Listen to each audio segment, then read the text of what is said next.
नमस्कार साथियों, आपका स्वागत है टारगेट आरओ एआरओ सीरीज में। आज की इस वीडियो में हम कवर करने वाले हैं करंट अफेयर के जो शेष क्वेश्चन बचे हैं उन सभी क्वेश्चंस पर आज हम डिस्कशन करेंगे।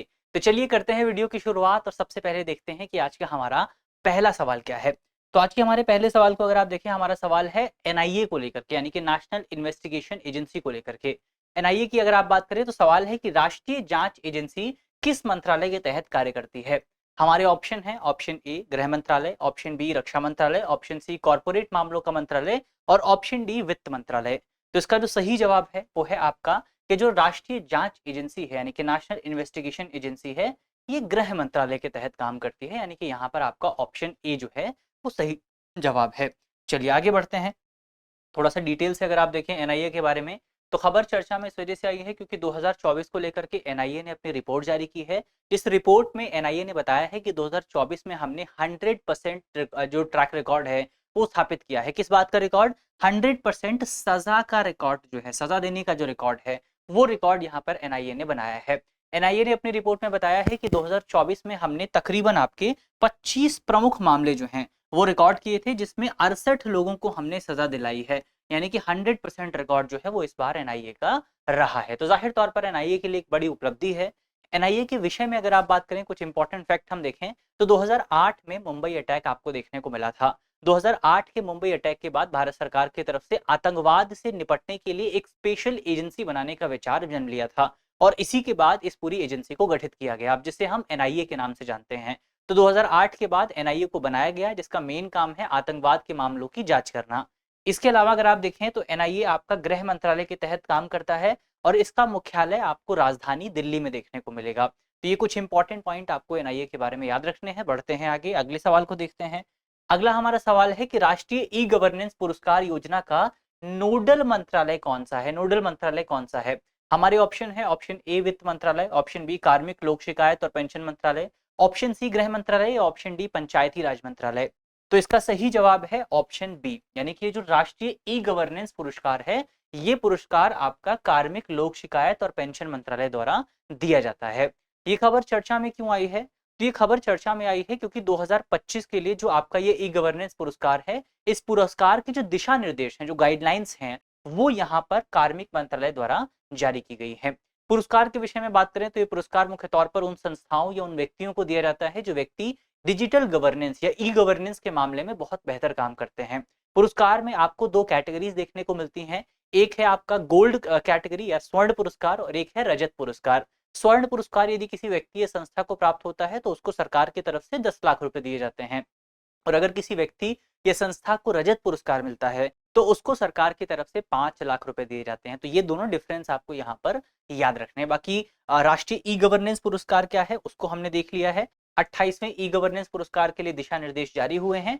ये पुरस्कार मुख्य तौर पर आपका डिजिटल गवर्नेंस की उत्कृष्टता को बढ़ावा देने के लिए दिया जाता है। 10 लाख रुपए मिलते हैं गोल्ड पुरस्कार के लिए, यानी कि स्वर्ण पुरस्कार के लिए, और 5 लाख रुपए मिलते हैं आपका रजत पुरस्कार के प्राप्तकर्ताओं को। तो कुछ इंपॉर्टेंट पॉइंट हमने देखे। अगली खबर को देखा जाए। अगली हमारी जो खबर है वो सरिस्का टाइगर रिजर्व को लेकर के है। किसको लेकर के? Sariska tiger reserve. सवाल में आपसे पूछा गया है, बहुत सिंपल सा सवाल है कि सरिस्का टाइगर रिजर्व भारत के कौन से राज्य में मौजूद है। हमारे ऑप्शन है, option A Madhya Pradesh, option B Gujarat, option C Karnataka और ऑप्शन डी राजस्थान। तो इसका जो सही जवाब है वो है आपका ऑप्शन डी, यानी कि राजस्थान। तो सरिस्का टाइगर रिजर्व आपको कहां पर मिलेगा? सरिस्का टाइगर रिजर्व आपको राजस्थान में देखने को मिलेगा। इसके अलावा अगर इसके विषय में कुछ इंपॉर्टेंट पॉइंट आप देखें तो सरिस्का टाइगर रिजर्व इस बार चर्चा में इस वजह से आया है क्योंकि यहाँ पर ये जो टाइगर रिजर्व है ये आपका राजस्थान के अरावली पर्वत रेंजेस में मौजूद है। तकरीबन 800 वर्ग किलोमीटर में फैला हुआ है और 1979 में भारत सरकार की तरफ से इसे राष्ट्रीय उद्यान घोषित किया गया था। इसके अलावा राष्ट्रीय सरिस्का उद्यान का के विषय में एक इंपॉर्टेंट पॉइंट आपको और याद रखना है कि ये दुनिया का पहला टाइगर रिजर्व है जिस टाइगर रिजर्व में टाइगर्स को रिजुविनेट किया गया है, या फिर जो बाघ हैं उनका सफलतापूर्वक पुनर्वास जो है वो आपको देखने को मिला है। तो इस लिहाज से सरिस्का टाइगर रिजर्व काफी ज्यादा इंपॉर्टेंट हो जाता है। तो इसीलिए आपको सरिस्का टाइगर रिजर्व को याद रखना है। चलिए आगे बढ़ते हैं, बातचीत करते हैं अगले सवाल पर। अगला हमारा सवाल है कि किस राज्य सरकार ने हाल ही में असमय बारिश को प्राकृतिक आपदा घोषित किया है, यानी कि जो कभी बारिश होती है, कभी बहुत ज्यादा बारिश हो जाती है, कभी बारिश का मौसम नहीं होता है तो भी बारिश हो जाती है। तो ये जो असमय बारिश है, इस बारिश को नेचुरल डिजास्टर घोषित किया गया है किस सरकार की तरफ से? ऑप्शन है हमारे, ऑप्शन ए है Haryana, option B Odisha, option C Bihar, option D Jharkhand. तो इसका सही जवाब है कि ओडिशा की सरकार ने आपका बेसिकली जो असमय बारिश होती है उसको नेशनल डिजास्टर जो है वो घोषित किया है। तो आपको याद रखना है किसकी सरकार ने, ओडिशा की सरकार ने बेसिकली इसको नेशनल डिजास्टर यहाँ पर घोषित किया है। इसके अलावा अगर आप देखें तो क्यों किया गया है, इसके पीछे के रीजंस को अगर आप समझने की कोशिश करें तो इसके पीछे का जो मेन रीजन है वो ये है कि बेसिकली आपने सुना होगा एसडीआरएफ के बारे में, यानी कि स्टेट डिजास्टर रिस्पॉन्स फंड के बारे में। तो स्टेट डिजास्टर रिस्पॉन्स फंड में बेसिकली क्या होता है कि अगर राज्य सरकार ने किसी आपदा को स्टेट डिजास्टर घोषित किया हुआ है तभी जाकर के आप इस फंड का इस्तेमाल उस आपदा से निपटने के लिए कर सकते हैं। तो अब ओडिशा की सरकार ने ये कहा है कि अगर राज्य में असमय बारिश की वजह से किसी भी किसान को नुकसान होता है तो उस नुकसान की भरपाई करने के लिए जो पैसे हैं वो स्टेट डिजास्टर रिस्पॉन्स फंड से निकाले जा सकते हैं। यही सबसे इंपॉर्टेंट स्टेप जो है, यही सबसे इंपॉर्टेंट कॉन्सिक्वेंस जो है वो आपको इस कदम का देखने को मिलने वाला है। तो इसीलिए पूरा जो स्टेप है काफी ज्यादा इंपॉर्टेंट हो जाता है। और आगे बढ़ते हैं अगले सवाल को अगर आप देखें, हमारा सवाल है कि 15वें लक्ष्य कप टूर्नामेंट में 10 मीटर एयर राइफल इवेंट में स्वर्ण पदक किसने जीता है। हमारे ऑप्शन है, option A Mohit Gupta, option B Kiran Jadhav, option C Aishwarya Pratap Singh और ऑप्शन डी आकाश भारद्वाज। तो इसका जो सही जवाब है वो है आपका ऑप्शन बी। ये जो 15वां लक्ष्य कप टूर्नामेंट था इसमें 10 मीटर एयर राइफल इवेंट में स्वर्ण पदक जीता है किरण जाधव ने। अगर इनकी बात करें तो इन्होंने एक रिकॉर्ड बनाया है। इन्होंने बेसिकली इस पूरे कंपटीशन में 251.7 अंक प्राप्त किए और इस तरीके से उन्होंने 2018 के बाद पहली बार यहाँ पर जीत जो है हासिल की है। अब आप इसको अपने आप से भी जोड़ सकते हैं, अपने लाइफ इवेंट से आप इसको जोड़ करके देख सकते हैं कि वो 2018 के बाद से कोई भी मेडल नहीं जीते थे लेकिन वो लगातार प्रयास कर रहे थे। तो प्रयास करना बहुत इंपॉर्टेंट है, ये चीज यहाँ पर आपको इन खबरों से सीखते हुए चलना है। चलिए आगे बढ़ा जाए। अगली खबर अगर आप देखें, अगली हमारी खबर है कलमकारी चित्रकला को लेकर के कि कलमकारी चित्रकला जो है वो किस राज्य में मुख्य रूप से आपको देखने को मिलती है। हमारे ऑप्शन है, option A Maharashtra, option B Odisha, option C Uttar Pradesh और ऑप्शन डी आंध्र प्रदेश। तो इसका जो सही जवाब है वो है आपका ऑप्शन डी कि कलमकारी चित्रकला जो है वो आपको मुख्य तौर पर आंध्र प्रदेश में देखने को मिलती है। तो ऑप्शन डी इसका सही जवाब है। थोड़ा सा इस पर डिटेल से अगर आप चर्चा करें तो कलमकारी चित्रकला जो कलमकारी चित्रकारी है ये चित्रकारी मुख्य तौर पर आंध्र प्रदेश के लिए में प्रसिद्ध है। इसको आप हस्त निर्मित यानी हैंडमेड या ब्लॉक प्रिंटेड कपड़ा कला कह सकते हैं, टेक्सटाइल आर्ट इसको कहा जा सकता है। इसके उत्पत्ति की अगर आप बात करें तो इस आर्ट की उत्पत्ति जो है ये मुख्य तौर पर कुतुबशाही राजवंश जो था उसके दौरान आपको देखने को मिली थी। किसके दौरान? कुतुबशाही राजवंश के दौरान आपको इसकी उत्पत्ति देखने को मिली थी। कुतुबशाही राजवंश जो है ये मुख्य तौर पर इसका जो क्षेत्राधिकार था वो वर्तमान समय में जो आपका आंध्र प्रदेश और तेलंगाना वाला क्षेत्र है वहां पर आपको देखने को मिलता था। मुख्य तौर पर हैदराबाद जो आपकी रियासत थी उसका जो इलाका था वही इलाका आप कह सकते हैं कुतुबशाही राजवंश का देखने को मिलता। तो वहीं से इस पूरा ये जो पूरी आर्ट है इस पूरी आर्ट का जन्म हुआ है। तो कलमकारी चित्रकारी के बारे में आपको याद रखना है कि टेक्सटाइल आर्ट है और मुख्य तौर पर आंध्र प्रदेश और इसके आसपास के क्षेत्रों में परफॉर्म की जाती है, प्रैक्टिस की जाती है। तो चित्रकारी की हमने बात कर ली है। अगला सवाल देखते हैं। अगला हमारा सवाल है 23वें दिव्य कला मेले का आयोजन किस शहर में हुआ है। हमारे ऑप्शन है, option A Jaipur Rajasthan, option B Lucknow Uttar Pradesh, option C Vadodara Gujarat या ऑप्शन डी इंदौर मध्य प्रदेश। तो इसका जो सही जवाब है वो है आपका ऑप्शन सी, यानी कि गुजरात के वडोदरा में भारत सरकार की तरफ से 23वें दिव्य मेले का आयोजन किया गया था। कब से कब तक इस ये आयोजन हुआ था वो एक बार अगर आप देखें तो इसका आयोजन 9 जनवरी से लेकर के 19 जनवरी के बीच में किया गया था। कब? गुजरात के वडोदरा में। क्या है ये पूरा कार्यक्रम की अगर आप बात करें तो यहाँ पे जो दिव्य लिखा हुआ है ये दिव्य इंगित करता है दिव्यांगजनों को। किसको? दिव्यांगजनों को। तो ये जो पूरा आपका कार्यक्रम था ये कार्यक्रम दिव्यांगजनों के लिए आयोजित किया गया था। दिव्यांगजनों के बीच में जो आपका कला होती है, दिव्यांगजनों के बीच में जो पूरा आर्ट है या उनके बीच में जो प्रतिभा मौजूद है, जो उद्यमिता मौजूद है, उसको बढ़ावा दिया जा सके, उसको एक अवसर मिल सके, उसको सेलिब्रेट किया जा सके, इसलिए सरकार की तरफ से दिव्य जो आपका मेला है इस मेले का आयोजन, या दिव्य कला मेला जो है इस मेले का आयोजन किया जाता है। अलग अलग जगहों पर किया जाता है। ये इसका 23वां संस्करण था, यानी कि इससे पहले 22 मेले जो हैं वो सरकार आयोजित कर चुकी है। तो ये हमने दिव्य कला मेले के बारे में देखे कुछ इंपॉर्टेंट पॉइंट। बढ़ते हैं आगे, बातचीत करते हैं अगली खबर पे। अगली हमारी खबर है कि किस राज्य या संघ राज्य क्षेत्र के वर्जिन कोकोनट ऑयल को हाल ही में भौगोलिक संकेतक टैग प्राप्त हुआ है। हमारे ऑप्शन है, option A Karnataka, option B Maharashtra, option C Andaman और निकोबार, ऑप्शन डी दादर और नगर हवेली। तो इसका जो सही जवाब है वो है आपका ऑप्शन सी यानी कि अंडमान और निकोबार का जो वर्जिन कोकोनट ऑयल है उसको सरकार की तरफ से जीआई टैग यानी कि जियोग्राफिकल इंडिकेटर टैग दिया गया है। इसके बारे में कुछ इंपॉर्टेंट पॉइंट अगर आप डिस्कस करें तो ये जो आपका जीआई टैग है ये किसको दिया गया है, अंडमान और निकोबार के वर्जिन कोकोनट ऑयल को दिया गया है। और इसके माध्यम से बेसिकली इस जो वहाँ की जो इंडिजीनियस कम्युनिटी है जो कि इस तेल का डेवलपमेंट करती है, इस तेल का निर्माण करती है, उनको यहाँ पर काफी सहायता मिलने वाली है। सरकार का कहना है कि इसके माध्यम से मुख्य तौर पर महिलाओं का सशक्तिकरण आपको देखने को मिलेगा, क्योंकि अधिकांशतः महिलाएं आपको इस काम से जुड़ती हुई नजर आएंगी। तो इसके साथ साथ सरकार ने यह भी कहा है कि जो महिलाएं इस काम से जुड़ी हुई हैं या वर्जिन कोकोनट ऑयल बनाने का काम करती हैं, उन महिलाओं को सरकार की तरफ से मार्केटिंग यानी कि विपणन और ब्रांडिंग में ट्रेनिंग भी दी जाएगी, प्रशिक्षण भी दिया जाएगा। तो ये चीज यहाँ पर आपको इसके बारे में याद रखना है। चलिए आगे बढ़ते हैं। अगली खबर अगर आप देखें, हमारी खबर है कि प्रलय मिसाइल का विकास किस संगठन ने किया है। हमारे ऑप्शन है, ऑप्शन ए भारतीय अंतरिक्ष अनुसंधान संगठन, ऑप्शन बी रक्षा अनुसंधान और विकास संगठन, option C Hindustan Aeronautical Limited यानी कि HAL, option D Bharat Dynamics Limited यानी कि बीडीएल। तो इसका सही जवाब क्या है? प्रलय मिसाइल का निर्माण जो है ये आपका डीआरडीओ की तरफ से किया गया, यानी कि Defence Research and Development Organisation ने प्रलय मिसाइल का निर्माण किया है। इसके विषय में कुछ इंपॉर्टेंट पॉइंट अगर आप देखें तो प्रलय मिसाइल जो है ये एक टेक्टिकल क्लासिक बैलिस्टिक मिसाइल है। बैलिस्टिक मिसाइल होने का क्या मतलब है? बैलिस्टिक मिसाइल होने का मतलब ये है कि ये मिसाइल जब लॉन्च की जाती है तो ये पहले पृथ्वी के आउटर स्पेस में जाती है, उसके बाद अपने टारगेट को अटैक करती है। इसके अलावा यहाँ पर लिखा हुआ है टैक्टिकल मिसाइल। टैक्टिकल मिसाइल का क्या मतलब होता है? तो दरअसल टैक्टिकल मिसाइल का मतलब यह है कि ये शॉर्ट रेंज मिसाइल होती है। इसका इस्तेमाल आप मुख्य तौर पर अपनी नेबरिंग कंट्रीज के साथ अगर कोई कॉन्फ्लिक्ट होता है उसमें आप इसको इस्तेमाल कर सकते हैं। तो इसकी रेंज बहुत कम होती है। कितनी रेंज है? ये शॉर्ट रेंज मिसाइल है, इसकी रेंज जो है वो लगभग 150 से 500 किलोमीटर के बीच में है। आपने एक मिसाइल का नाम सुना होगा, इंटर कॉन्टिनेंटल बैलिस्टिक मिसाइल, जिसको आप शॉर्ट फॉर्म में ICBM भी कह सकते हैं, यानी इंटर कॉन्टिनेंटल बैलिस्टिक मिसाइल। अब इंटर कॉन्टिनेंटल बैलिस्टिक मिसाइल जो है, मिसाइल मुख्य तौर पर आपका कॉन्टिनेंट टू कॉन्टिनेंट का जो पूरा डिस्टेंस है उसको कवर करती है। ये कई बार जो है 4000 किलोमीटर, 5000 किलोमीटर, 7000 किलोमीटर तक की दूरी तय कर सकती है। लेकिन कल को सोचिए कि हम बहुत सारी ऐसी लॉन्ग रेंज मिसाइल तो डेवलप कर रहे हैं, पर कल को सोचिए कि भारत की लड़ाई जो है वो आसपास के किसी क्षेत्र में हो जाती है, तो फिर आप इतनी लॉन्ग रेंज वाली मिसाइल को इस अपने एरिया में इस्तेमाल नहीं कर सकते हैं। इसके लिए आपको छोटी मिसाइलों की जरूरत पड़ती है, छोटी रेंज वाली मिसाइलों की जरूरत है। और ये भी मिसाइलें जो हैं सरकार ही ये भी मिसाइलें डेवलप करना काफी इंपॉर्टेंट है। तो इसीलिए एक मिसाइल डेवलप की गई है प्रलय मिसाइल, जो कि टेक्टिकल मिसाइल है। टेक्टिकल मिसाइल का मतलब ये है कि आप इसको बहुत शॉर्ट रेंज का जो कॉन्फ्लिक्ट होता है या शॉर्ट डिस्टेंस का जो कॉन्फ्लिक्ट है वहां पर इस्तेमाल कर सकते हैं, खासतौर पर काइनेटिक वॉर के दौरान। तो ये हमने देखा बहुत शॉर्ट रेंज मिसाइल है, सतह सरफेस टू सरफेस अटैक करती है, और इसका जो डिस्टेंस है वो 150 से 500 किलोमीटर के बीच में आपको देखने को मिल जाएगा। चलिए आगे बढ़ते हैं।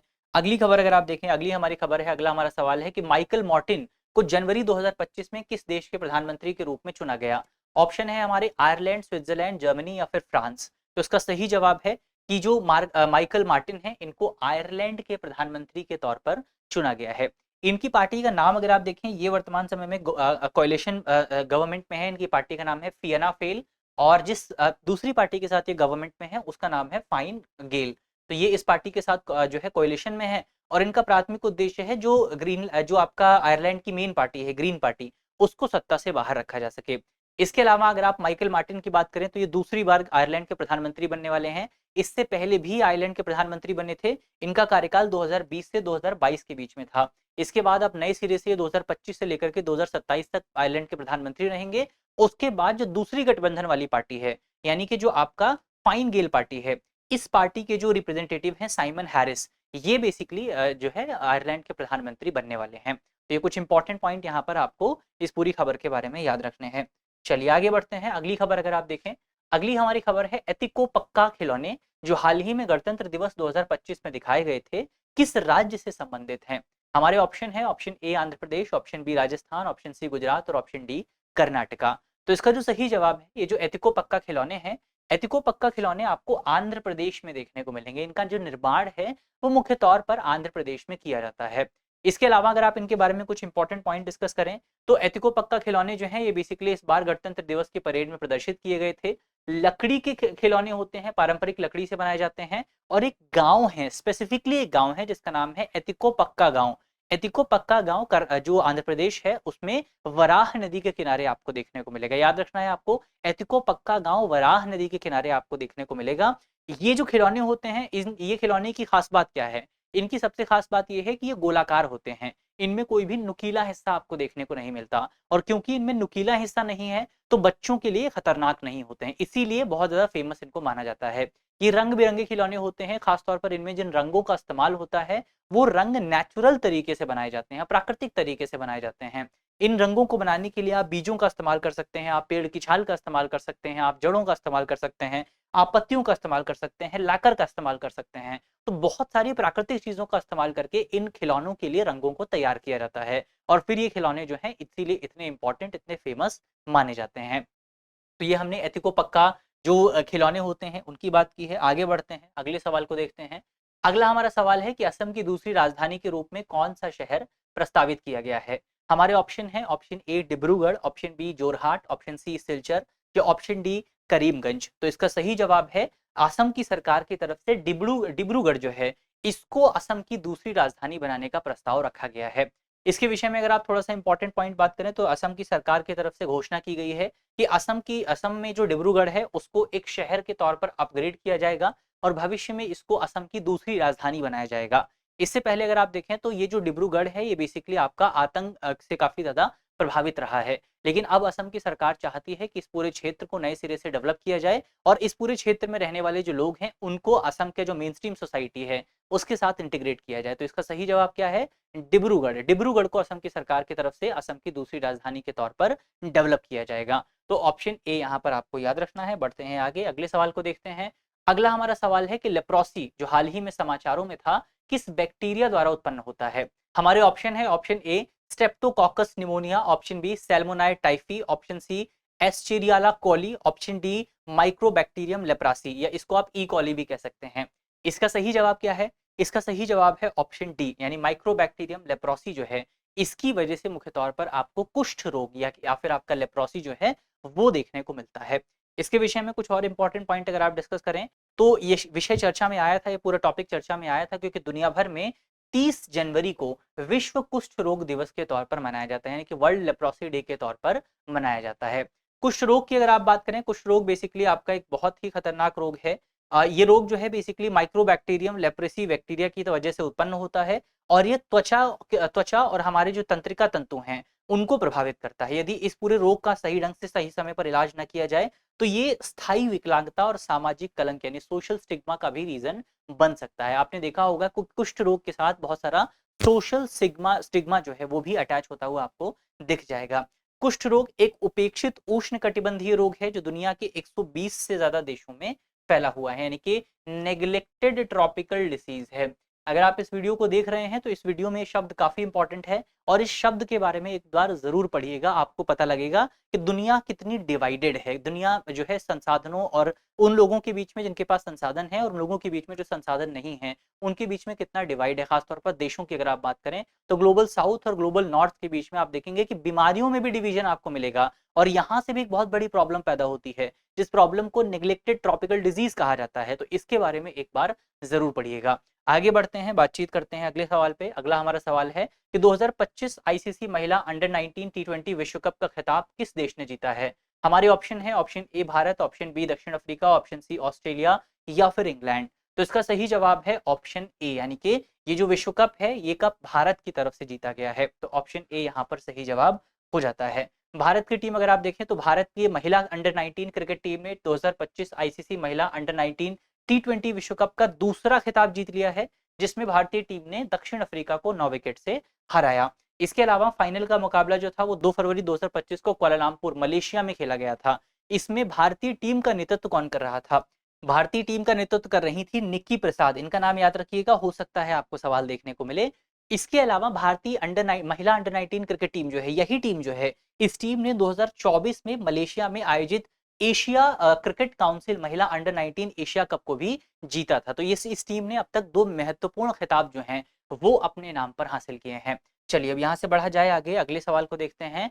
अगला हमारा सवाल है कि इक्वेरियन संयुक्त सैन्य अभ्यास भारत और किस देश के बीच में आयोजित किया गया? हमारे ऑप्शन है, option A Australia, option B China, option C Maldives, या फिर ऑप्शन डी फ्रांस। तो इसका सही जवाब है कि जो इक्वेरियन संयुक्त सैन्य अभ्यास है ये अभ्यास भारत और मालदीव के बीच में आयोजित किया गया था। इस अभ्यास के विषय में कुछ इंपॉर्टेंट पॉइंट्स अगर आप देखें तो इस अभ्यास का आयोजन इस बार 2 से 15 फरवरी के बीच में आपको देखने को मिला था 2025 में। इक्वेरियन अभ्यास, अगर इक्वेरियन शब्द की अगर आप बात करें तो ये धिवेही भाषा का एक शब्द है जिसका मतलब होता है मित्र, या फिर आप कह सकते हैं फ्रेंड। तो ये क्या है आपका फ्रेंड शब्द है, इक्वेरियन का मतलब होता है फ्रेंड। इसके अलावा ये जो अभ्यास है आपका, ये द्विपक्षीय अभ्यास है, बायलैटरल एक्सरसाइज है, जिसमें भारत और मालदीव की जो सेनाएं हैं, खासतौर पर नौसेनाएं जो हैं वो हिस्सा लेती हैं। इस अभ्यास को 2009 के बाद से कॉन्टिन्यूसली भारत और मालदीव के बीच में आयोजित किया जाता रहा है, जिसका प्राथमिक उद्देश्य है कि जो अभ्यास है शांति स्थापित की जा सके, शांति, मानवीय सहायता और जो आपदा राहत अभियान है, उन अभियानों में एक दूसरे की जो सेनाएं हैं वो बेहतर ढंग से कोऑर्डिनेट कर सकें, उसके लिए इस पूरे कार्यक्रम की शुरुआत की गई है। तो ये हमने इक्वेरियन एक्सरसाइज की बात की। आगे बढ़ते हैं, अगले सवाल को देखते हैं। अगला हमारा सवाल है कि सेंटोरिनी द्वीप जो है वो हाल ही में समाचारों में था, किस समुद्र में स्थित है? हमारे ऑप्शन है, option A Aegean sea, option B लाल समुद्र, ऑप्शन सी काला समुद्र, ऑप्शन डी भूमध्य सागर। तो इसका जो सही जवाब है कि जो सेंटोरियन द्वीप है ये आपको एजियन सी में देखने को मिलेगा। कहां पर? एजियन समुद्र में आपको देखने को मिल जाएगा। इसके बारे में थोड़ा सा डिटेल से अगर आप बात करें, सेंटोरिनी द्वीप जो है ये ग्रीक द्वीप का हिस्सा है। ग्रीक के दक्षिणी एजियन सी जो है वहां पर आपको देखने को मिलेगा। और ये चर्चा में इस वजह से आया था क्योंकि पिछले समय 4 दिनों के भीतर इस द्वीप पर 200 से ज्यादा भूकंप की घटनाएं आपको देखने को मिली थी। समुद्र के नीचे अंडर सी अर्थक्वेक जो है वो आपको यहाँ पर देखने को मिला था। और इसमें अधिकांश जो आपके अर्थक्वेक थे वो 4.6 रिएक्टर के आसपास थे, यानी बहुत बड़े लेवल पर आपको अर्थक्वेक की घटनाएं देखने को मिली थी। इसके अलावा इस द्वीप की अगर आप बात करें, सेंटोरिनी द्वीप, ये द्वीप मुख्य तौर पर स्काईलाइट्स द्वीप समूह जो है उसका हिस्सा माना जाता है, जो कि ग्रीस के अधीन आता है। इसके साथ साथ इसी द्वीप पर आपको सेंटोरिनी कैल्डोरा भी देखने को मिलेगा, कैल्डेरा भी देखने को मिलेगा, जो कि एक बहुत प्रसिद्ध ज्वालामुखी है, जिसमें जो कि एक्टिव ज्वालामुखी है, जिसमें विस्फोट होने की भी संभावना है। इसमें विस्फोट हुआ भी है पहले। रिसर्च बताती है कि तकरीबन 3600 साल पहले यहाँ पर एक विस्फोट देखने को मिला था, जिसको बोला जाता है मिनोयन विस्फोट। तो विस्फोट हो भी चुका है और हो भी सकता है। ये घटनाएं यहाँ पर आपको याद रखनी है। चलिए आगे बढ़ा जाए। अगली हमारी खबर है प्रसाद योजना को लेकर के। सवाल में आपसे पूछा गया है कि प्रसाद योजना किस मंत्रालय द्वारा लॉन्च की गई थी? हमारे ऑप्शन है, ऑप्शन ए संस्कृति मंत्रालय, ऑप्शन बी पर्यटन मंत्रालय, ऑप्शन सी रक्षा मंत्रालय और फिर ऑप्शन डी गृह मंत्रालय। तो इसका सही जवाब है प्रसाद योजना जो है वो पर्यटन मंत्रालय की तरफ से शुरू की गई थी। इस योजना के बारे में थोड़ा सा डिटेल से अगर आप बात करें तो पर्यटन मंत्रालय ने इस योजना को 2014 में लॉन्च किया था। योजना की फुल फॉर्म क्या है? पिलग्रिमेज रिजुविनेशन और स्पिरिचुअलिटी ऑगमेंटेशन ड्राइव। मुख्य तौर पर अगर आप प्रसाद योजना की बात करें, अगर आपसे कोई पूछे कि प्रसाद योजना किस लिए शुरू की गई थी, तो प्रसाद योजना को मुख्य तौर पर भारत में जो रिलीजियस आपके पिलग्रिमेज हैं, यानी कि जो रिलीजियस साइट्स हैं, धार्मिक साइट्स हैं, उनके डेवलपमेंट के लिए इसको शुरू किया गया था। किसके लिए? रिलीजियस साइट्स के डेवलपमेंट के लिए भारत सरकार की तरफ से इसको शुरू किया गया था। इसमें मुख्य तौर पर जो आपके रिलीजियस साइट्स हैं वहां पर अवसंरचना में सुधार किया जाता है, कनेक्टिविटी में सुधार किया जाता है, और इसके साथ साथ जो धरोहर स्थल हैं उनका संरक्षण सुनिश्चित किया जाता है, स्थानीय जो लोग हैं उनका एम्पावरमेंट किया जाता है, और इको फ्रेंडली पर्यटन पर जोर दिया जाता है। इसमें 100% जो पैसा है वो आपका पब्लिक सेक्टर से आता है, और साथ ही साथ CSR यानी कि कॉर्पोरेट सोशल रिस्पॉन्सिबिलिटी और पब्लिक प्राइवेट पार्टनरशिप को भी इसमें कनेक्ट किया जाता है। तो ये पॉइंट यहाँ पर आपको याद रखने हैं। ऑप्शन बी इसका सही जवाब है। चलिए आगे बढ़ते हैं। अगला हमारा सवाल है, बोरिस स्पैस्की जिनका हाल ही में निधन हो गया है, ये किस खेल से जुड़े हुए थे? हमारे ऑप्शन है, option A badminton, option B boxing, option C कुश्ती या फिर ऑप्शन डी शतरंज। तो बोरिस स्पैक्सी जो है ये मुख्य तौर पर आपका शतरंज, यानी कि ऑप्शन डी इसका सही जवाब है, शतरंज से जुड़े हुए थे। इनके विषय में अगर आप बात करें तो दुनिया के 10वें विश्व शतरंज चैंपियन माने जाते हैं। 88 वर्ष की उम्र में इनका निधन हुआ है। इसके अलावा ये अपनी खेल की गहन समझ और इसके साथ साथ खेल भावना और राजनीतिक रणनीतिक कुशलता के लिए काफी ज्यादा फेमस माने जाते थे। 1955 में इन्होंने जो है ग्रैंड मास्टर का दर्जा प्राप्त किया था, और 1969 में इन्होंने टिग्रान पेट्रोसियन को हरा करके विश्व शतरंज चैंपियनशिप जो है उसका खिताब अपने नाम हासिल किया था। तो बहुत इंपॉर्टेंट पर्सनैलिटी चेस में इनको माना जाता है। तो याद रखना है आपको, बोरिस स्पैक्सकी जो है इनका संबंध जो है शतरंज के खेल से है। अगला सवाल अगर आप देखें, हमारा सवाल है कि हाल ही में रिपोर्ट के अनुसार किस राज्य ने मिष्टी योजना के तहत मैंग्रोव पुनर्वनीकरण में राष्ट्रीय नेतृत्व हासिल किया है? हमारे ऑप्शन है, ऑप्शन ए गुजरात, उड़ीसा, कर्नाटका या फिर आंध्र प्रदेश। तो इसका सही जवाब है आपका ऑप्शन ए, यानी कि गुजरात ने मिष्टी योजना के अंतर्गत बेसिकली ये जो मिष्टी योजना के अंतर्गत मैंग्रोव पुनर्वनीकरण में एक बड़ी उपलब्धि हासिल की है। इस रिपोर्ट के अनुसार अगर आप देखें तो रिपोर्ट जो यहाँ पर जारी की गई है, ये रिपोर्ट बताती है कि आपका गुजरात ने पिछले 2 वर्षों में 19,020 हेक्टेयर क्षेत्र जो है, इतने जो आपके वन क्षेत्र हैं, इनका जो है इनको रिजुविनेट किया है, इनको दोबारा जीवित किया है। तो मिष्टी योजना की अगर आप बात करें, अब तो आप समझ ही गए होंगे कि मिष्टी योजना किस विषय को लेकर के है। मिष्टी योजना मुख्य तौर पर आपका मैंग्रोव, मिष्टी योजना की फुल फॉर्म है mangrove initiative for shoreline habitats and tangible income. तो इस पूरी योजना का प्राथमिक उद्देश्य यही है कि भारत के जो तटीय इलाके हैं, भारत के जो आपके कोस्टल एरियाज हैं, उनको डेवलप किया जा सके, वहां पर जो आपका मैंग्रोव्स मौजूद है उनको डेवलप किया जा सके, ताकि जो लोकल कम्युनिटी है उसकी इनकम को भी बढ़ावा मिले। तो उसके लिए सरकार कोशिशें करती है कि मैंग्रोव को और ज्यादा डेवलप किया जाए। तो ये आजीविका के समर्थन करने का भी प्रयास आप यहाँ पर इसको मान सकते हैं। 2023 में सरकार ने इसको लॉन्च किया था। याद रखना है, प्रसाद योजना को कब लॉन्च किया गया था? 2014 में। मिष्टी योजना को 2023 में लॉन्च किया गया था। याद रखना है आपको, इस तरीके से एक्टिव रिकॉल करते हुए आगे चलना है। अगला सवाल अगर आप देखें, सवाल में आपसे पूछा गया है कि जुआंग जनजाति मुख्य रूप से किस राज्य में पाई जाती है? ऑप्शन है हमारे, option A Kerala, option B Tamil Nadu, option C Orissa और ऑप्शन डी महाराष्ट्र। तो इसका जो सही जवाब है वो ये है कि जुआंग जनजाति ओडिशा में आपको देखने को मिलती है, यानी कि ऑप्शन सी यहाँ पर सही जवाब हो जाता है। ये खबर चर्चा में इस वजह से आई है क्योंकि ओडिशा में मुख्य तौर पर 2 जो आपके जिले हैं वहां पर आपको जुआंग जनजाति मिलती है। कौन कौन से जिले हैं? एक है आपका कियोंझर जिला, दूसरा है ढेंकानल जिला। तो अब यहाँ पर जो कियोंझर जिला है, इस जिले के डीएम से रिपोर्ट मांगी गई है, किसकी तरफ से? नेशनल ह्यूमन राइट्स कमीशन की तरफ से। किस बात को लेकर के? इस बात की खबरें सामने आई थी कि ये जो जिला है आपका कियोंझर जिला, इस जिले में जुआंग जनजाति के लोगों के मानवाधिकारों का उल्लंघन हुआ है। तो इसकी रिपोर्ट यहाँ पर मांगी गई है, इसी वजह से ये खबर चर्चा में आई है। तो याद रखना है, जुआंग जनजाति कौन से राज्य में है? ओडिशा में है। कुंजर जो जिला है वहां पर आपको मिलेगी। इस जनजाति की अगर आप बात करें तो ओडिशा में मुख्य तौर पर आपको ये एक पीवीटीजी जनजाति है। पीवीटीजी यानी कि पर्टिकुलरली वल्नरेबल ट्राइबल ग्रुप है। ओडिशा में आपको टोटल जो है 13 पीवीटीजी देखने को मिलते हैं, जिसमें से एक जुआन जनजाति भी है। और 2011 की जनगणना के मुताबिक जुआन जनजाति की जो टोटल संख्या है इन जो 2 जिलों में, ये तकरीबन आपका 50,000 के आसपास आपको देखने को मिलेगी। अब एक सवाल आपके लिए है जिसका जवाब आपको जल्दी से कमेंट बॉक्स में बताना है कि भारत के कौन से राज्य में सबसे ज्यादा पीवीटीजीज की संख्या आपको देखने को मिलती है। जल्दी से आप इस सवाल का जवाब कमेंट बॉक्स में बताएंगे कि भारत के कौन से राज्य में पीवीटीजीज की संख्या सबसे ज्यादा है। चलिए हम बढ़ते हैं अगले सवाल पर। अगला सवाल जो आपसे पूछा गया है वो है कि नवजात सेस्पिस किस प्रकार की बीमारी है जो हाल ही में समाचारों में थी? हमारे ऑप्शन है, ऑप्शन ए श्वसन रोग, ऑप्शन बी रक्त संक्रमण, ऑप्शन सी एक अनुवांशिक विकार और ऑप्शन डी नवजातों में त्वचा संक्रमण। तो इसका जो सही जवाब है नवजात सेप्सिस जो है, ये आपका एक रक्त संक्रमण यानी जो ब्लड इन्फेक्शन जो है वो आप इसको कह सकते हैं। अब ये खबर चर्चा में क्यों आई है?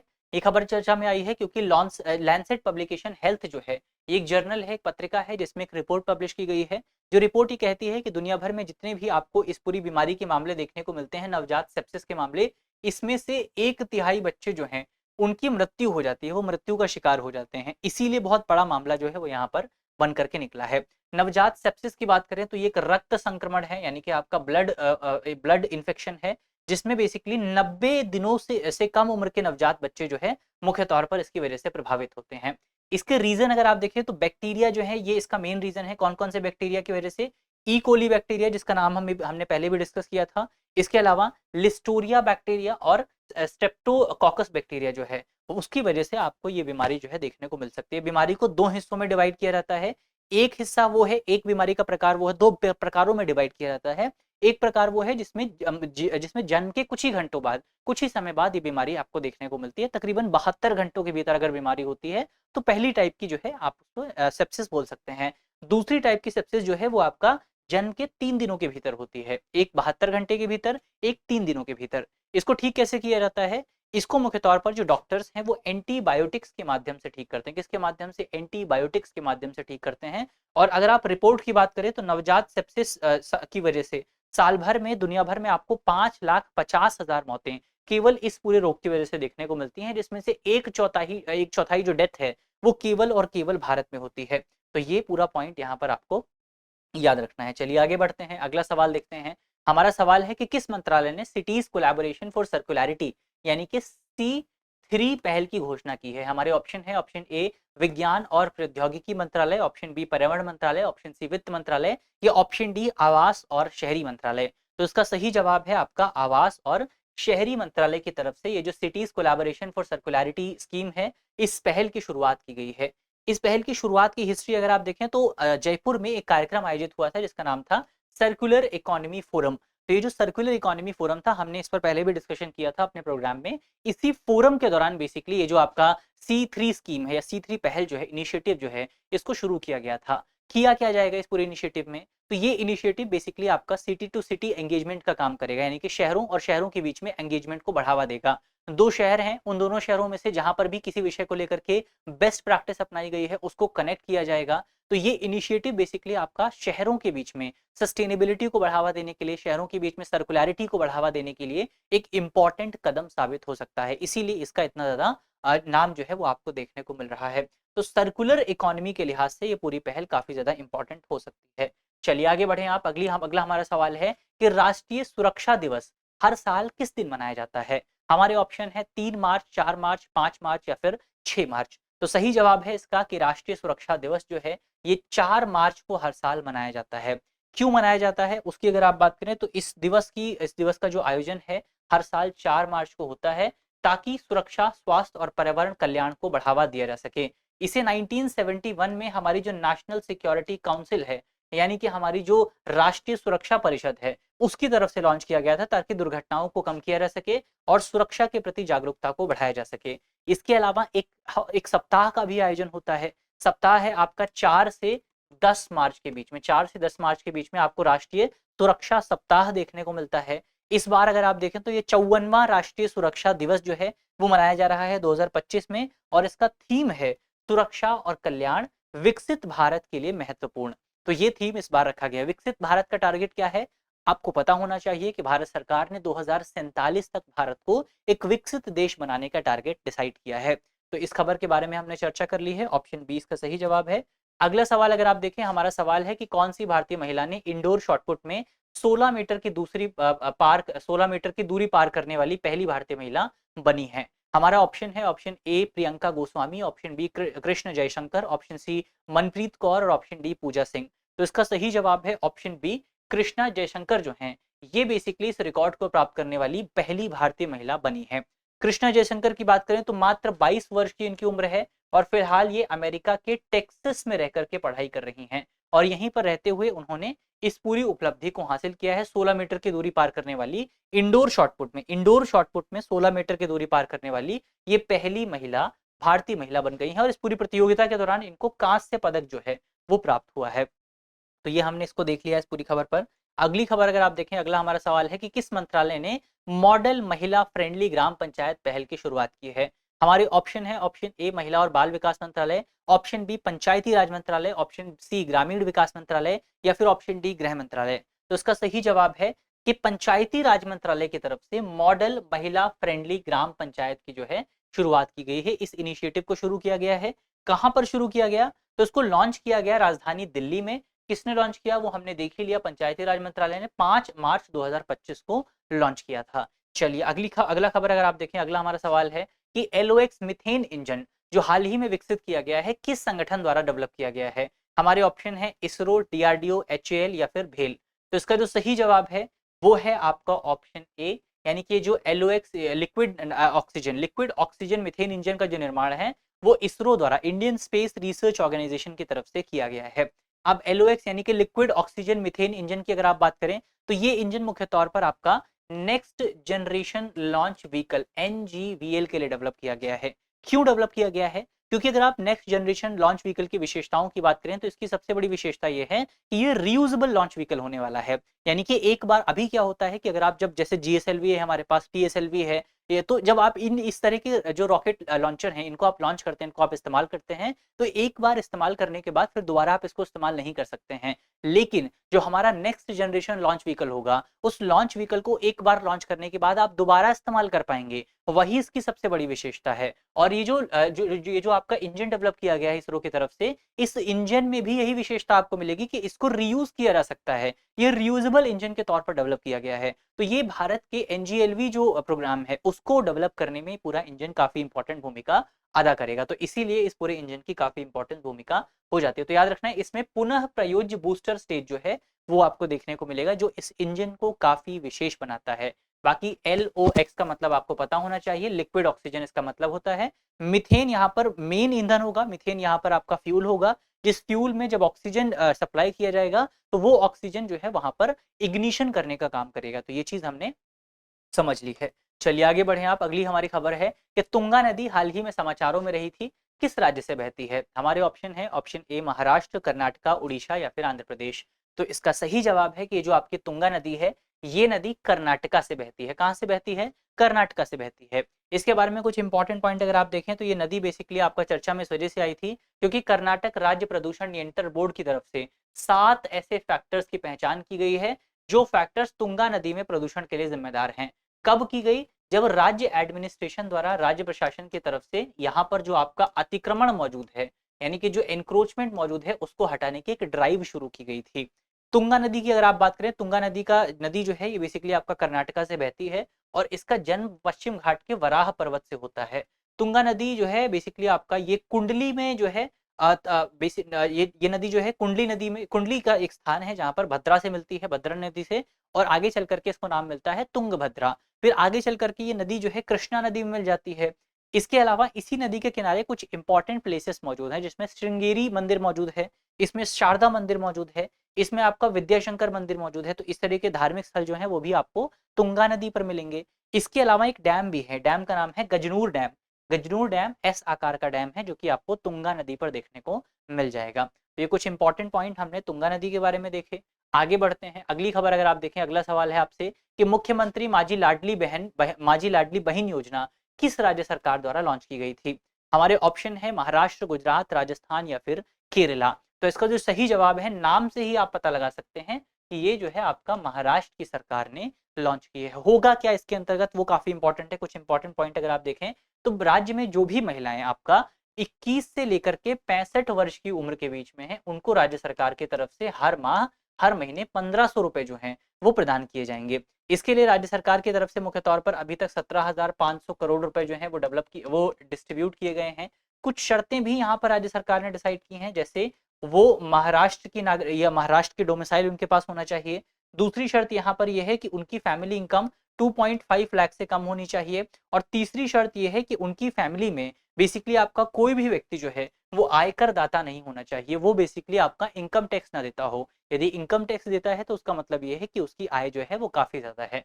तो ये ओवरऑल कुछ इंपॉर्टेंट पॉइंट हमने यहाँ पर शर्तों के तौर पर देखे हैं। अगली खबर अगर आप देखें, अगली हमारी खबर में सवाल है कि तेजस लाइट कॉम्बैट एयरक्राफ्ट MK-1A किस संगठन द्वारा विकसित किया गया है? ऑप्शन है हमारे इसरो, DRDO, BDL यानी कि भारत डायनेमिक्स लिमिटेड और HAL यानी हिंदुस्तान एरोनॉटिकल लिमिटेड।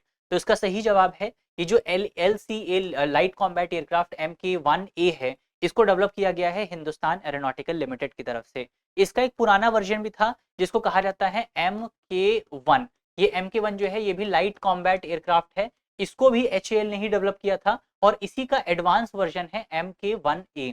तो एडवांस वर्जन यानी इसको अपग्रेड किया गया है, कुछ नए फीचर्स ऐड किए गए होंगे, जैसे इसमें AESA रडार जो है इंटीग्रेट किया गया है, उन्नत उड़ान नियंत्रण कंप्यूटर प्रणाली इसमें इंटीग्रेट की गई है, इसमें आपको इंटीग्रेटेड इलेक्ट्रॉनिक वॉरफेयर सिस्टम देखने को मिलेगा, उन्नत सेल्फ प्रोटेक्शन जैमर पॉड जो है वो भी आपको इसमें देखने को मिलेगा। तो कई नए फीचर्स जो हैं वो इसमें ऐड किए गए हैं। तो ऑप्शन डी यानी कि हिंदुस्तान एरोनॉटिकल लिमिटेड इसका सही जवाब है।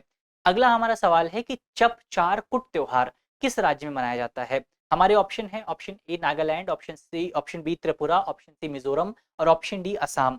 तो इसका सही जवाब है ऑप्शन सी, यानी कि ये जो आपका त्योहार है ये मिजोरम में आयोजित होता है। तो ऑप्शन सी सही जवाब है।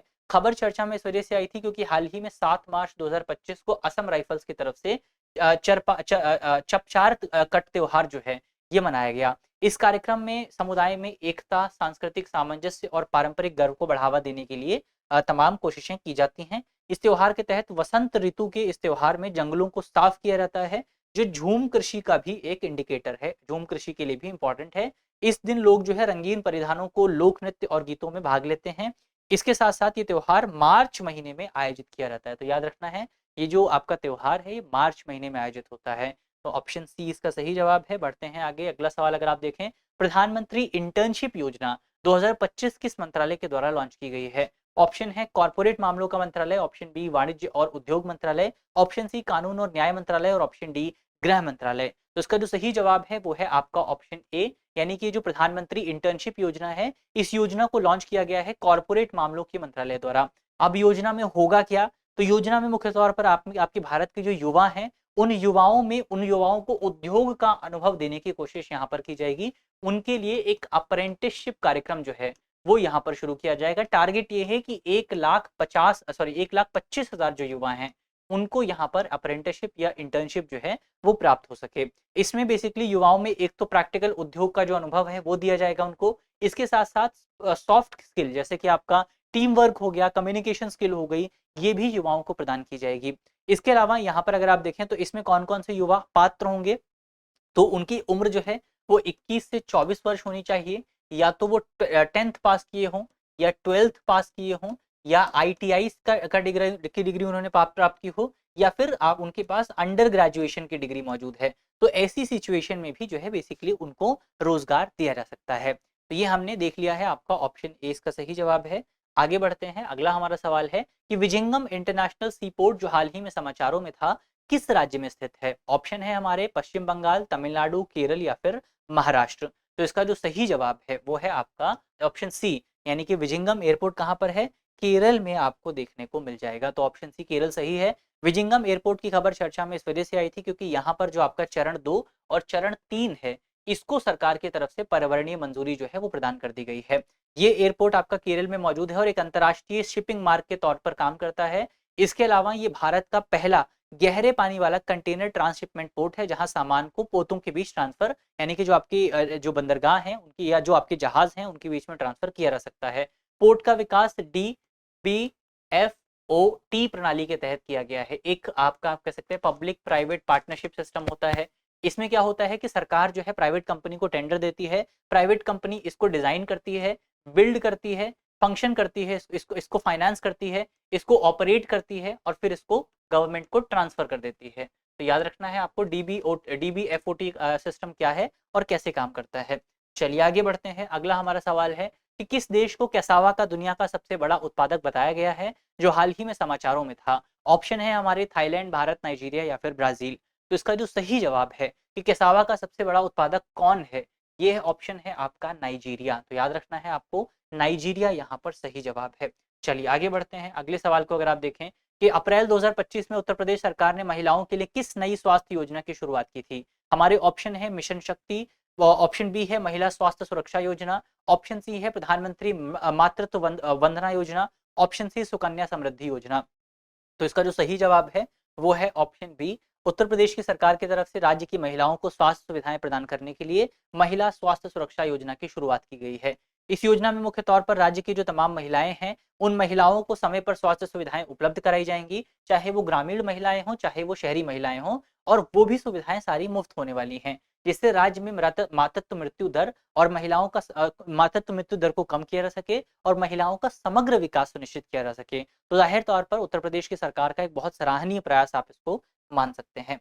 चलिए अगला सवाल आप देखें, अगला हमारा सवाल है कि अप्रैल 2025 में किस राज्य को स्वच्छता सर्वेक्षण 2025 में उत्तर प्रदेश में प्रथम स्थान मिला था? हमारे ऑप्शन है option A Varanasi, option B Lucknow, option C Ghaziabad या फिर ऑप्शन डी कानपुर। तो इसका सही जवाब है ऑप्शन सी, यानी कि गाजियाबाद को उत्तर प्रदेश में सबसे इंपॉर्टेंट स्थान जो है स्वच्छता के मामले में प्राप्त हुआ था। अगर आप देखें तो गाजियाबाद ने बेसिकली आप कह सकते हैं ठोस कचरा प्रबंधन, घर घर कचरा जो है संग्रहण, सार्वजनिक शौचालय की सफाई, नागरिक सहभागिता और स्वच्छता अभियानों में उल्लेखनीय प्रदर्शन किया, और इसी वजह से गाजियाबाद ने न केवल राज्य के स्तर पर अपनी रैंकिंग में सुधार की, बल्कि राष्ट्रीय स्तर पर भी गाजियाबाद की रैंकिंग में काफी ज्यादा सुधार आपको देखने को मिला था।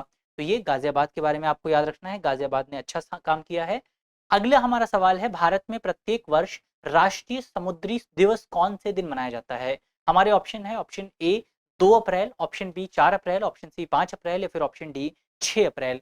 तो इसका सही जवाब है कि ये दिवस जो है 5 अप्रैल को हर साल मनाया जाता है। क्यों मनाया जाता है वो बहुत इंपॉर्टेंट है। तो ये मनाया जाता है क्योंकि 5 अप्रैल 1919 को बंबई से लंदन के लिए SS लॉयल्टी जो है ये रवाना हुआ था। क्यों रवाना हुआ था, क्या है एसएस लॉयल्टी? ये बेसिकली भारतीय स्वामित्व वाला पहला जहाज है जो कि इतनी लंबी यात्रा पर गया था या फिर इतना कमर्शियल काम लेवल पर जो है इसने काम शुरू किया था। क्या नाम है? SS loyalty. कब किया था काम? 5 अप्रैल 1919 को इस यात्रा की शुरुआत हुई। तो भारतीय स्वामित्व वाला, इंडियन ओनरशिप वाला जहाज था, इसीलिए इस पूरे जो आपका विषय है काफी इंपॉर्टेंट इसको माना जाता है।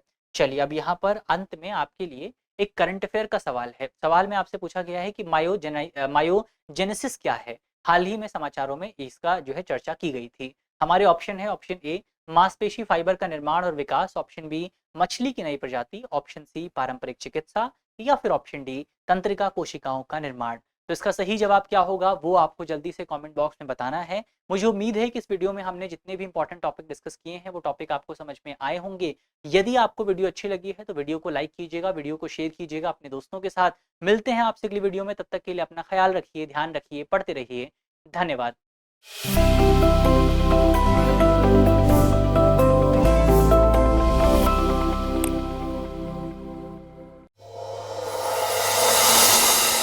डियर व्यूअर्स, अपने एग्जाम की तैयारी को और बेहतर करने के लिए हमारे चैनल को लाइक, शेयर और सब्सक्राइब करना न भूलें।